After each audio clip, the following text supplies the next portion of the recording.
Bismillahirrahmanirrahim. Our next lecture is the hemoglobin formation, chapter 33 part 2. Haemoglobin किस तरह form हो रही होती है, तो इसका सबसे पहले मैकेनिज्म ये प्रॉपर एससीक्यू है, इसको मेमोराइज कर लेना है। तो हमारे पास सस्सिनाइल कोए के साथ ग्लाइसिन मिलता है। ग्लाइसिन क्या है, हमारे पास सिंपलेस्ट अमाइनो एसिड है, और इसके साथ हमारे पास अगर दो सस्सिनाइल और दो ग्लाइसिन मिलके एक पायरोल रिंग बनाते हैं। क्या बनाते हैं? एक पायरोल रिंग बनाते हैं, और उसमें हमारे पास नाइट्रोजन होती है पायरोल रिंग में। अच्छा, इसके बाद जो हमारे पास यही जो हमारे पास चार पायरोल रिंग, एक पायरोल इधर, एक पायरोल इधर, एक पायरोल इधर और एक पायरोल नीचे, चार पायरोल रिंग मिलके प्रोटोपोरफायरन 9 बना देते हैं। क्या बना देते हैं? प्रोटोपोरफायरन 9। अच्छा, प्रोटोपोरफायरन 9 के पास अगर इधर भी इस तरह समझे पायरोल था, इधर भी पायरोल है, इधर भी पायरोल है, इधर पे पायरोल है, अगर इधर दरमियान में उसके आयरन आ जाए तो उसको क्या कहते हैं? हम हीम कहते हैं। क्या कहते हैं? हीम। अच्छा, हीम के साथ हमारे पास अगर पॉलीपेप्टाइड चेन यानी कि हमारे पास अल्फा चेन मिल जाए तो, या बीटा चेन मिल जाए तो हमारे पास हीमोग्लोबिन की चेन बन जाती है। तो अगर हमारे पास 2 अल्फा और 2 बीटा चेन दोनों मिलके हीमोग्लोबिन ए बनाती हैं। हीमोग्लोबिन भी डिफरेंट टाइप्स की होती हैं। हीमोग्लोबिन ए होती है, हीमोग्लोबिन A2 होती है, हीमोग्लोबिन एस होती है, लेकिन हमने इधर डिस्कस करना है only haemoglobin A. Haemoglobin A में ये प्रॉपर एमसीक्यूज है, इसमें 2 अल्फा चेन्स होती हैं और 2 बीटा चेन्स होती हैं। Next we will discuss about the iron metabolism. Iron metabolism में सबसे पहले करते हैं हम आयरन का क्या करते हैं? इनटेक करते हैं। अब आयरन के इनटेक के बाद वो क्या होता है? स्मॉल इंटेस्टाइन से क्या होता है? एब्जॉर्ब हो जाता है। स्मॉल इंटेस्टाइन में हमारे पास एपोट्रांसफेरन होती है। कौन सी होती है हमारे पास? एपोट्रांसफेरन। एपोट्रांसफेरन जब आयरन के साथ मिलती है तो किस में कन्वर्ट हो जाती है? अपनी एक्टिव फॉर्म यानी कि ट्रांसफेरन में कन्वर्ट हो जाती है। अभी अब प्लाज्मा में पहुंच गई है। अब इसने हमारे पास कहाँ जाना है? रेड ब्लड सेल के पास जाके आयरन देना है। क्या करना है? रेड ब्लड सेल के पास जाके आयरन।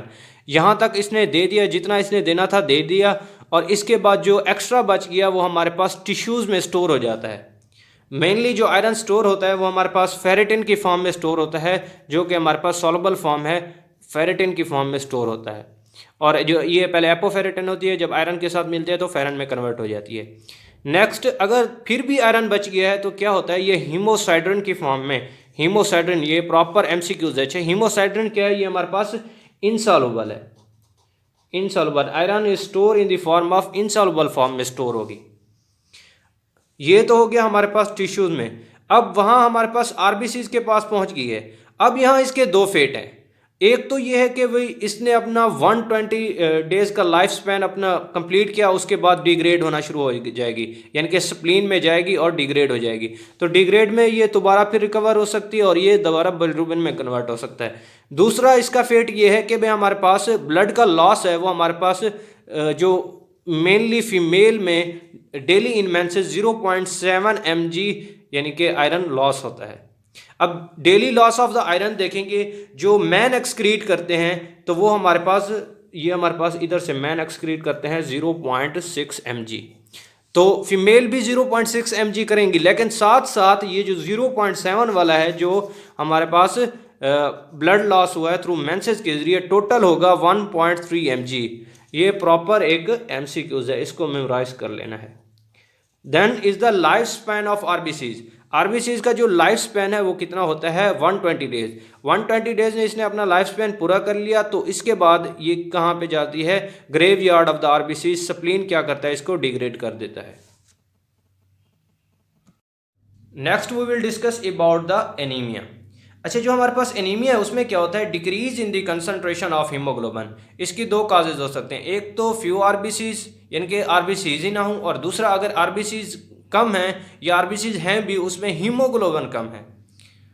तो सबसे पहले हम पढ़ेंगे blood loss anaemia. Blood loss anaemia में हमारे पास एक्सीडेंट के दौरान या बर्निंग में या मेंसेस में जो ब्लड लॉस होता है इसको कहेंगे ब्लड लॉस एनीमिया। इसमें बस जो एमसीक्यूज आता है वो होता है हमारे पास, ये क्या है? Macrocytic hypochromic anaemia. तो इनको मेमोराइज करने के लिए किस तरह से करना है? सबसे पहले जो हमें कंडीशंस जाननी है वो हमारे पास है एमसीवी की वैल्यू और एमसीएच की वैल्यू। ये है हमारे पास एमसीवी। एमसीवी क्या होता है? हमारे पास मीन कार्पस्कुलर वॉल्यूम है। क्या है हमारे पास? मीन कार्पस्कुलर वॉल्यूम, यानी कि जो सेल का जो वॉल्यूम है मीन कार्पस्कुलर वॉल्यूम, वो हमारे पास नॉर्मल वैल्यू है, वो हमारे पास 80 to 100 फेम्टोलीटर है। अगर ज़्यादा होगी तो मैक्रोसिटिक यानी कि बड़ा यानी कि मैक्रोसिटिक एनीमिया, और अगर इसकी कम होगी तो macrocytic anaemia. In case of the blood loss anaemia ये 80 से क्या हो सकता है, कम हो जाता है, यानी कि MCV 80 से कम होता है, इसीलिए इसको क्या कहते हैं, मैक्रोसिटिक एनीमिया। दूसरा है हमारे पास MCH, ये है हमारे पास मीन कॉर्पस्कुलर हीमोग्लोबिन। इसकी जो हमारे पास काउंट है वो हमारे पास 28 to 32 यानी कि पिकोग्राम। अच्छा, इसमें क्या है, इसमें हीमोग्लोबिन कम होती है, तो यहाँ पर हमारे पास हाइपोक्रोमिक यानी कि क्रोमिक इसको कहते हैं कि हीमोग्लोबिन कम होती है, तो यहाँ पे हमारे पास 28 से कम होगी, यानी कि MCH वैल्यू 28 से कम होगी। Here we all discuss about the blood loss anemia. Next we will discuss about the aplastic anaemia.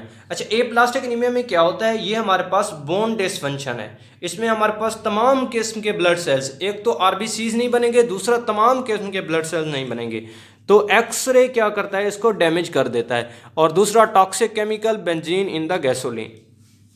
तो पेशेंट प्रेजेंट करेगा, यानी कि उसका एक तो RBCs काउंट कम है, WBCs काउंट कम है, प्लेटलेट काउंट कम है, सारे काउंट्स कम है, तो वो सिनेरियो यही आएगा कि भाई वो एक्सरे से प्रेजेंट किया हुआ था और उसकी जो हमारे पास CBC काउंट आया है उसमें हमारे पास RBCs भी कम है, WBCs भी कम है और प्लेटलेट भी कम है, तो आपने उसको एप्लास्टिक एनीमिया ही लगा देना है।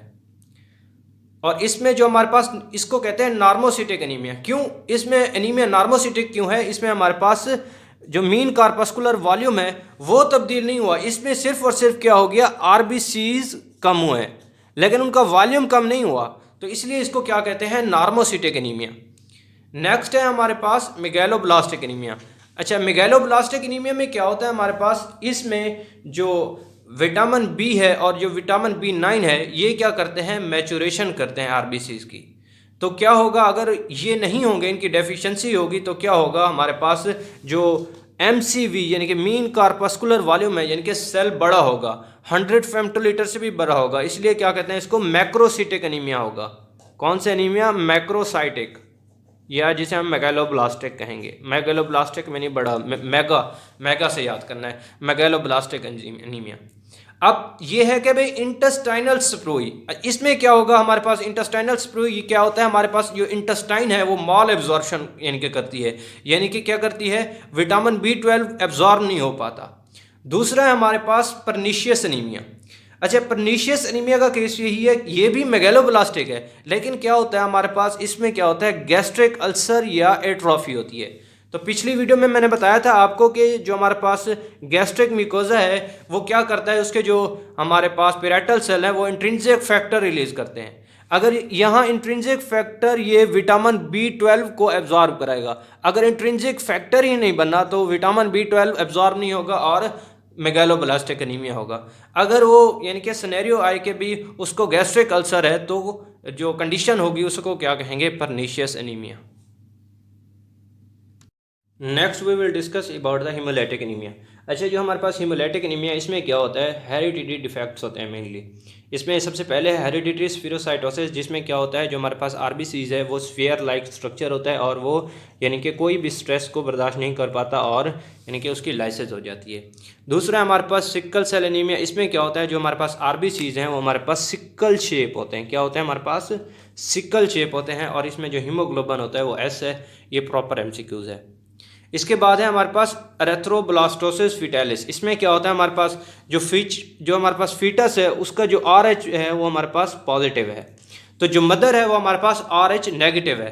तो मदर ने क्या किया, एंटीबॉडीज प्रोड्यूस की, तो ये क्या कर देगा, उसकी डिग्रेडेशन या हमारे पास लाइसिस करा देगा RBCs की। Next we will discuss about the polycythaemia. अच्छा, पॉलीसिथीमिया क्या होता है, पॉलीसिथीमिया ये होता है कि भाई RBCs की कंसंट्रेशन ज़्यादा हो जाती है। तो इसकी 2 टाइप्स हैं, एक तो हमारे पास है सेकेंडरी पॉलीसिथीमिया, दूसरा है हमारे पास पॉलीसिथीमिया वेरा। जो हमारे पास सेकेंडरी पॉलीसिथीमिया, इसमें क्या होता है, हाई अल्टीट्यूड पे जाएंगे तो हाई अल्टीट्यूड में हिपोक्सिया की वजह से, कौन सी कंडीशन की वजह से, हिपोक्सिया की वजह से RBCs काउंट बढ़ जाता है।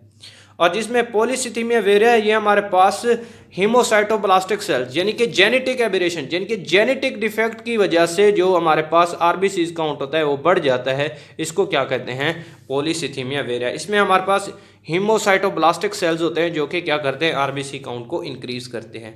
ये तकरीबन अगर 5 मिलियन है तो 5 मिलियन नॉर्मल है, तो इसमें से ये 7 मिलियन तक चला जाता है पॉलीसिथीमिया में। थैंक यू सो मच, जज़ाकल्लाह, अल्लाह हाफिज़।